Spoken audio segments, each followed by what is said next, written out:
Well, I just wanted to call you and let you know that I will actually not be coming back on December 1st. So, as you just saw, I am not returning to my teaching job. I'm gonna kind of go into detail at the end of kind of what my plans are, how I got to this decision, all of that. But I want to take you through kind of the process of getting that done. So I called at the end of October because I needed to give a month notice, and it is now November 25th, so Thanksgiving week, and next week would be technically when I would have been returning, but I'm now resigning. So I have a few things I need to get done today because tomorrow I head to school to go get all my stuff, and I'll need to turn in my computer and my keys. And I need to go ahead and make sure that if there's anything on my email, I don't exactly know when that gets like cut off. Honestly, I don't think it gets cut off until the end of the year, but I know people that are still, that like are on the email list for a while. So I have an envelope I need to label with my name and keys that I'm just gonna put my keys in, which obviously I'm not gonna do that because it'll have my last name on it, like for you guys, but I just laid that out so I wouldn't forget.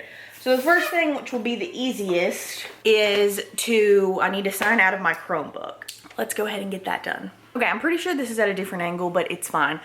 So I did that. That took like 2 minutes. Now I'm gonna go on my personal Chromebook. I do not have a Chromebook. I have a MacBook. What in the world?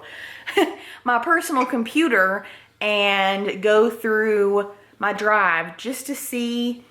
I have a lot of this stuff printed out, so I don't know how, but I should probably, like, I just don't want, I'm going to put it on a jump drive so it's not taking up space on my, like, actual personal drive. So let me look at that. And I'm sorry that the lighting just changed because my Chromebook is, so luckily I did get organized, and I, like, have everything labeled. Oh, no, I don't. Yeah, I do. Yes, I have everything labeled. So I'm gonna go through and see if I need anything and put it on my jump drive.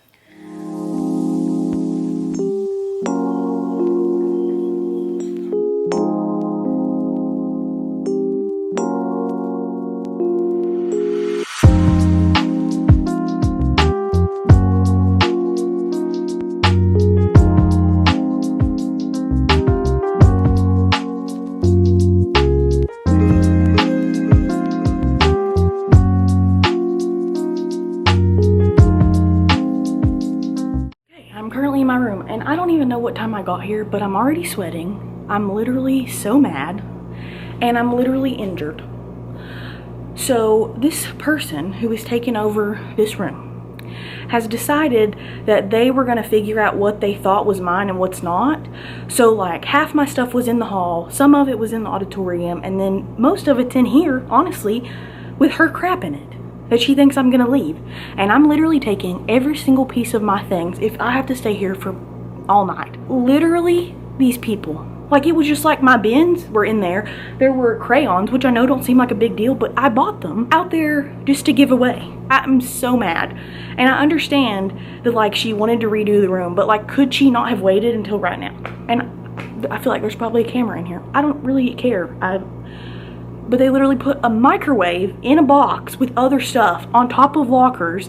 I don't know that the microwave is in there. So I go to just slide it off, and it literally falls off. I fall backwards, almost hit my head. I'm here by myself. Almost hit my head on the lockers behind me because I literally, like, tumble back. I hit my shoulder. I already have this, like, big, it's like a knot already. So I dealt with the stuff in there because there was stuff that was not mine out there. And now I'm just gonna sweep around the room, I guess. I feel like some of my stuff is not here. I'm mad. Okay, here we go.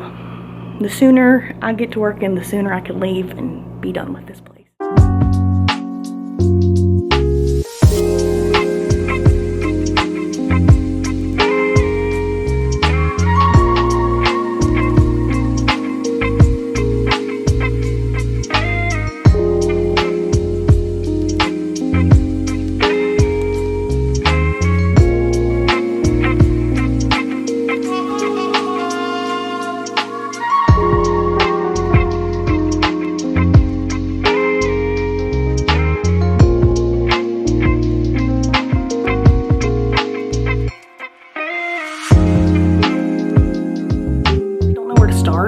Like, I guess I'm just gonna go around and go out to the door. This is gonna be the most hot mess of an area, I feel like, because this will be where most of her additional stuff is.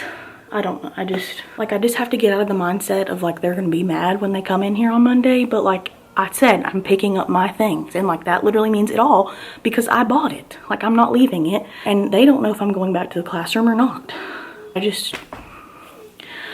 But these binders, me and my mom literally spent hours putting these together, and I bet that she literally like didn't even use them. I highly doubt it. Like, doesn't even look like it's been used at all. So I'm taking all these because I bought these binders and we spent a lot of time on this.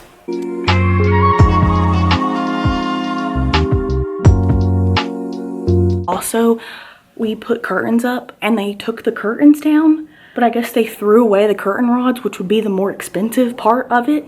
Like, they're not there anymore. I don't know. So the more I have dug around, I've realized that they have labeled, I know this is crooked, but I just can't, have literally labeled my stuff that I bought with the school and like that they own it. But I bought it. And like the lady like decided whatever she wanted to take, she was just gonna keep. Like, I wasn't gonna like look through literally everything in this room. This is the reality of teaching right here. I literally can't. Like, this is just what I just pulled out from my desk area, all this that they were just gonna keep here that they didn't think was mine. I literally might leave here like in a stroke. Like, I might need to go to the hospital. So this is the next part of the realities of teaching, and all the stuff has been brought back to my house and it's now currently in a pile here. This is just what I brought from school. So I have stuff in the attic already, and then I have some stuff over here in this corner, more books because those are just too heavy to like be able to lift up. So what I'm gonna do right now is I'm just gonna kind of go through the stuff, because some of the stuff I am gonna like bring into my office and stuff like that, and then kind of go from there, because I do want to put some stuff aside for like Harper on the chance that I don't go back to the classroom, which I think it's probably highly likely that I don't. I don't necessarily want to have a bunch of stuff up there, and some of the stuff I just want to sell and get rid of. So this light is flickering, so if you like see flickering, that's why. I'm still worked up, very much more bruised than I showed in the original clip. I'm hoping that I can kind of get this edited and put this chapter to bed so I can stop thinking about it, because I've thought about it for too long at this point, just in my brain. So yeah, I'm gonna go ahead and start going through that, and then I'll kind of come back when I've got everything situated. So we took a break for lunch and to put Harper down for a nap, and it's now gotten more chaotic because we got down like our Christmas stuff. So we've got our Christmas stuff over here, some school stuff amidst that, and then this is my organization. So I'm like setting stuff that I want to get out for Harper. This is stuff that can go in my office, and then kind of just figuring out where everything's gonna go. So that's where we're at. Still very chaotic. Okay, so this is like the official ending part of this video, and I just wanted to sit down and kind of talk about why I left, just kind of my thoughts. So I am gonna put a disclaimer. This is my opinion, my experience. If you've had a different experience or whatever it may be, that's fine, but this is my own personal thoughts, opinions, and feelings. So just take that with a grain of salt, because I know everybody's experience is different, and I know everyone's opinion of teaching is different. So I did put some notes in my phone. So I'm gonna go over the stuff that was the bad part, and then I'll kind of go into like the things that can be good, but also bad. Like, it just kind of depends. So the first thing that I saw, so I do want to start this off by saying I taught kindergarten. This is just like my full-time teaching out of college. So I taught interim kindergarten for a couple months. I taught 6th grade ELA and math 1 year. I taught 5th and 6th grade ELA and social studies. And that year I also did an adjunct position at the college I went to, teaching a disciplinary literacy class online. And then last year I taught 1st grade, and this year I was supposed to teach 1st grade again. I had moved, so I'd been at this school specifically for 3 years, and I had 4 classrooms. So the first thing that I saw across the board, honestly, even in college, to be completely honest, is just learned helplessness of someone else is gonna do it for me, and that's kind of what I expect. And with that, I feel like the brain rot, phones, technology, I just don't think that if I'm supposed to sit down and differentiate every lesson that I teach all day long, all year, for every student to succeed, I cannot compete with very short attention spans anyway because they're kids. But on top of that, now we have the technology aspect and all of that just being what they're way more interested in. And I know there's people that can change things to fit the curriculum and are very creative people and like to do all that extra, but that's not me. When I went into teaching, I really am a type A person, and I thought this is gonna be like, I've wanted to be a teacher since I was a kid. And I'm not saying that I'm never going back, I'm not sure, but if I had to decide today, I would say no. This is honestly gonna be kind of all over the place, but it's fine. I just think that that's just hard. And me being, I thought, type A Emily, I'm going to be all in. This is gonna be like, you know, you kind of become like a teacher. Like, it's you, it takes up all your mental capacity, it's everything you think about, do, all the things. And that was not me. Yes, I worked outside of contract time to stay afloat, but it wasn't like I was doing all these fun projects and all this stuff. Like, I just don't understand how that fits in. And people can somehow do all that, and again, that's wonderful for them, but for me, feasibly, that's just not it.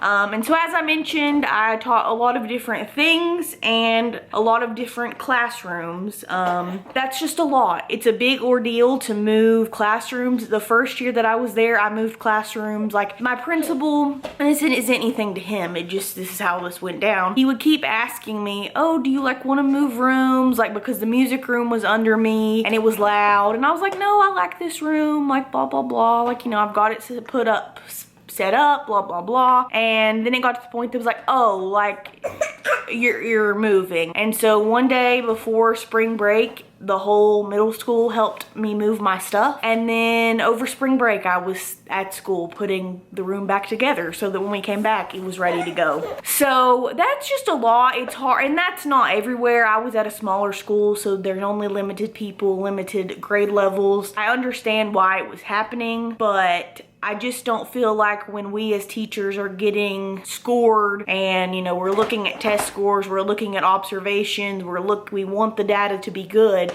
I can't be good at a job when I've just learned this curriculum and this subject, and with these kids, this age group, not these kids, because obviously you're getting new kids, but I've just learned that, and it's like, oh, never mind, you're gonna go here. And it's just, that's hard. But that's not everywhere. Bigger schools, you kind of stay in the same place and you get, you know, to experience that. And I was gonna experience that this year, but obviously I didn't go back. The big one for me that I really didn't have a ton of like qualms with my first year, but year 2 and 3, just the lack of discipline. And I know this is pretty like across the board everywhere. It's just, there isn't any consequence. And if there is, they don't care. What does it matter? I had kids walking on tables, like all these things. Last year, like they were just like doing whatever they want, and there's no way for me to control it. You can say it was a classroom management issue, but when they have something on their mind and they're gonna do it, they know there's no consequence of anything.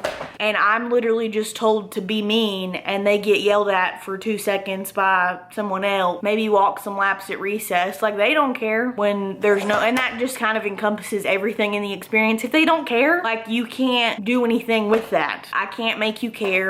I can't make you do your work. I can't make you do anything. I don't have that power. Like, we can be cool, but if you don't want to do the work, I can't really fail you. Next one is just the amount of money that it costs. I guess I knew this because, you know, I had been acquiring stuff for years and years. But then it, you know, you get in there and I don't know, it's just a lot. And I just think, again, the I don't care, the disrespect for your things. Like, I didn't think that that kind of thing would bother me, but it honestly did. Of like, I'm spending this money to make this room look nice, to make it not feel like prison, and you're not treating it well, you're ruining supplies, but you know, tomorrow they're gonna have to be there because you're not gonna bring them, and I can't, you have to have them. So just the amount of money and just a lot of stuff being trashed, unfortunate. Outside of work time, there's a lot of prep work that can't get done in a 45-minute prep period because that's taken up with meetings or whatever it may be. I would get to school an hour early and stay usually an hour and a half late, and I still never really fully felt ready. Like, not ready to teach, but like ready as in like there's always something to do, and there was no way that I could not. I know people leave at contract time and all. I'm always gonna be the early person. Like, that really honestly didn't bother me because I was gonna get up early anyway. I would not be myself if I rolled up right at contract time in the morning.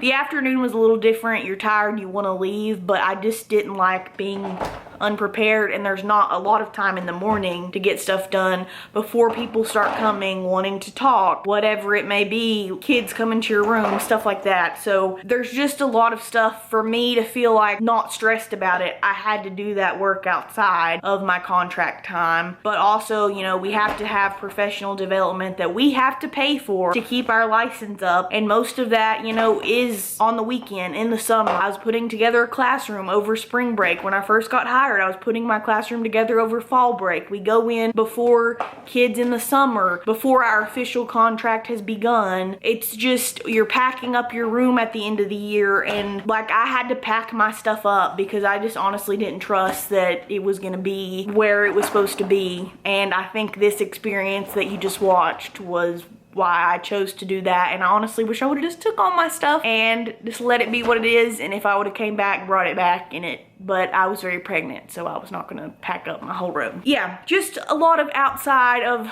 your time, and I understand if you got another job in a different field, you know, you're working a full year, you know, it's different. But I just think that I just want to be able to leave my work at work and come home and spend time with my family and be focused on that and not have all this stress and to-do list and all the things. I can do it tomorrow. But in that scenario, you can't, because if you're not ready, you can't teach. And then the day that you're not ready, someone's gonna come in and observe, and somebody from the district is coming. And with that, you know, balancing family and work, you know, it's been a different scenario prior to Harper being born of, you know, if I wanted to stay, it's cool. But there was just no way that I could go back and know that I'm missing extra time with her. And it's obviously I'm gonna go back to work at some point, but just because I have to get ready, I don't think that unless you're all in, like it is your personality, you love it so much, you're not going to succeed. I don't want to say it that way, but that's how I feel about myself. I'm not going to succeed unless I'm all in. I'm not saying that about anybody else. That's just me. Like it overtakes everything for you to be quote unquote good. And then this is something specific for my school experience, like know from friend experiences that they see this type of stuff too. So obviously teaching is a female dominated career path, and with that, you know, there's still that high school clickiness that is there. But something that was happening at my school was there weren't any clear boundaries. So boundaries between you're not my boss, stop telling me what to do, the parent student teacher relationship, it was just like we're this small little place, and we just are, there was just no clear line of this is my job, you're the parent, we're not friends. Like that just didn't exist there. I didn't have a ton of issue with that, but it's just like a weird dynamic when like everybody's up in everybody's business type of situation. And then the last thing for like just bad is just the unpaid duty. So that's not necessarily like, you know, outside of work time getting stuff ready, but just like there are events that happen that we have to plan for and prep for and go to. We have to do car line and all this stuff, and it's just like we got an email earlier in the year that's like so many people are not doing stuff, so everybody needs to have a club that they're involved in. But then you would try to sign up and they're like, oh, somebody already took that, and so then you don't have anything, but then you're gonna get yelled at because you're not doing it, but there's not any more options. There's a lot of time and money spent for not a lot of outcome, to be completely honest. And then the things that I feel like I view as some negative, some it's kind of like on the border, but I did want to share because I didn't want it to be completely negative, because I feel like this whole video is pretty negative, but it's fine. So the schedule, I think the schedule is good, but I think in working a job where I work a full year, I feel like there's a lot more flexibility. I see my husband, my parents, other people I know, I just feel like they have more flexibility to do things. Like, we're really tied down to, if you want to go on vacation, you're going to go in the summer, you're going to go on fall break, spring break, Christmas break. These are the times. I don't know, I'm pretty sure it's pretty normal, but we got 4 personal days a year. You could pay for 2, so like pay for your sub. You get a sick day each month,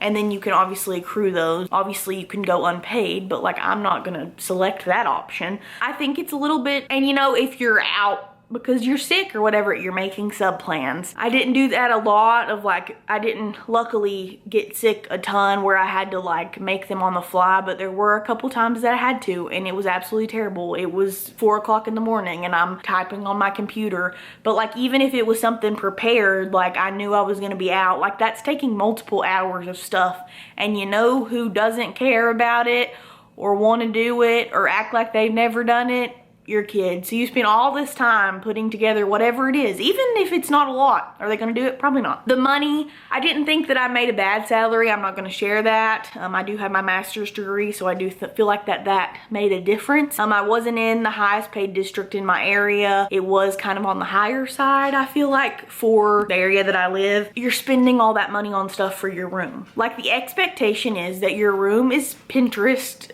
beautiful, colorful, so you're spending your money on that. Snow days, obviously snow days are nice. I don't drive in the snow. I think I've done it like a couple times, so if I do end up getting another job, that's a skill I'm gonna have to learn, and I have a car, so not looking forward to that situation. But last year was terrible. Like, they were calling off so late. Like, there were multiple times I was ready to go to work, and I know, like, complaining about getting a day off, what are you doing? But it's just like, everybody, it's a big thing. Oh, we're not out, I'm mad. We're out, I'm mad. We're on a delay, why are we not out? Everybody, like, it's just like, ugh, drama all the time about it. Like, obviously I like being out of school, like, that's cool, but then they're mad because you're behind and you gotta get this ready for this test or this benchmark or whatever, and it's like, how? They don't want to be here. When we're on a delay, they roll in like they've been up all night partying. Like, it is such a weird vibe when we were on a delay. 3 things that I do think that I don't have any qualms about are the relationships you build with your students. Obviously there's students that you just don't vibe with. That's just life. Those special ones that you just really form that special relationship and bond with, and you just know that they're gonna come back to your room and talk to you and visit you, and that is the best part about it. And I wish that made up for everything that's bad about that career. It is great. And specifically that first group of students I had, they just like have all of them, even the ones that, you know, made me want to pull my hair out some days, have such a special place in my heart, because I was learning just as much as they were learning. That year was wild because they literally like had a new teacher midway through the year. I don't know, it was just a very interesting time. And if every year was like that, even though that year was hard, I'm not saying there wasn't tears and that teaching ELA and math together, middle school, was not difficult, would be more likely to stay than what I've experienced the past 2 years. Was it great? No. It just went very steeply downhill after that. And then reading. So obviously, I don't know that you know this, but my master's degree is in reading. I love reading. I've made reading videos on here. There's just not enough time for free reading, read aloud, all of that, because when they get to do that, and I know they don't all like reading, but being able to find something that really even encapsulates those kids that don't care or don't like it is so good. And I did get to experience that in every grade that I taught, which, was I probably supposed to be doing that? Probably not. I needed that, they needed that, just some time that didn't have any pressure on it, something that was shared within the class. That's something that I wish was more prevalent. I feel like it used to be, but now it's just all about the test and all about getting the scores, which I understand that too, but I don't think that that's the measure that we need to be using. But that's a whole other rant for another time. And then lastly, I did coach Girls on the Run for 2 years. I love that. I got to meet girls in the school that I didn't know because I didn't teach them. I really was, did I do it for 2 years or 3? No, I did it for 3 years. So the first year I just kind of helped out, and then year 2 and 3 I was the head coach. I'm not a runner. I did run the first 5K, no training at all, and it was actually terrible, but I did it. The next year I walked most of it, and then last year I didn't participate because I was pregnant, but I was there cheering them on. But it's just such a fun organization, and I just love that. But yeah, so ending this video on somewhat of a high note of some things that I did like, that, you know, if only it were about the things that were fun to kids and not just not great.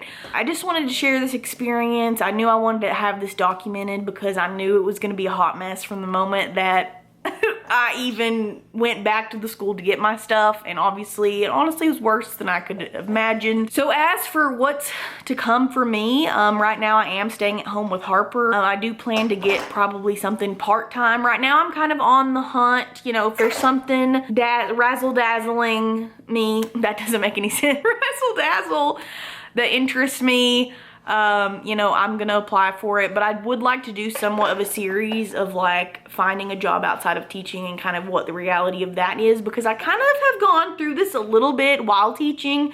I did do the job search while I was teaching at random times, and I did have one interview that I thought went really well, but I didn't obviously get that job. Yeah, I have some stuff to share with that, but that would just be fun to do some like behind the scenes stuff and kind of see how long it takes.